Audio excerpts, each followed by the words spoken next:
Between the dates of March 29th and April 9th in 1865 is the time period when the final battles of the Civil War occurred, also known as the Appomottox Campaign.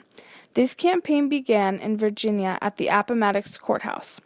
On March 29th, Major General Philip Sheridan's cavalry began to move southwest towards the Confederates and the South Side Railroad. On April 1st, the first day of the campaign, thousands of Federal troops defeated 11,000 Confederates. This occurred at Five Forks. The Northern Army followed up with a win with an attack against the Confederates on April 2nd.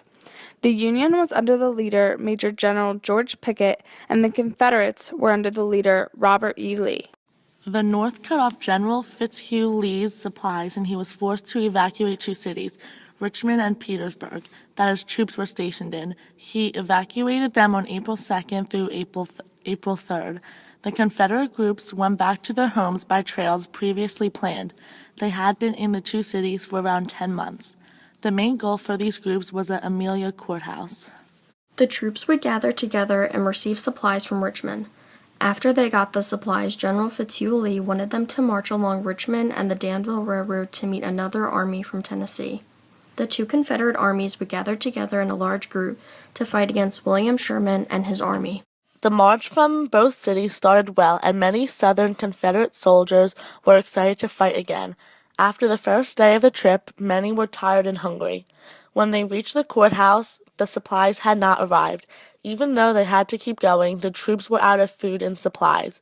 While waiting for the supplies to arrive, General Lee stopped the march and sent soldiers to get food from farmers in the countryside.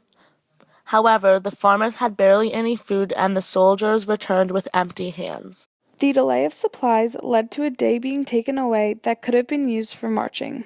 This led the Northern Army to catch up. The Amelia Courthouse was the turning point of the war. On April 5th, the Confederate troops left the courthouse and only got a few miles before running into the Union Army on their line of march. This was towards the Danville Railroad. General Fitzhugh Lee decided to change the route and march around the Union troops.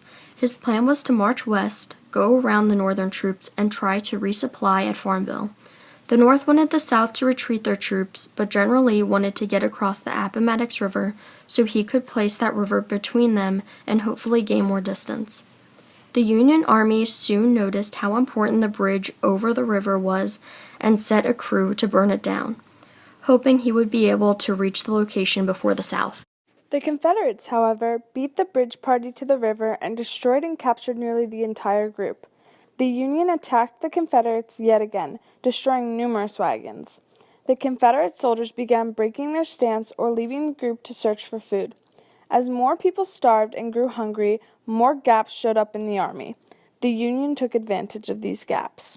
Fitzhugh Lee saw this happening and was appalled. The entire group was falling apart. 8,000 men were lost through battle because of injury or being captured. The Southerners made another attempt to find and wait for rations and supplies, but they were caught up by the Union. Many of them never received the food and supplies they were supposed to.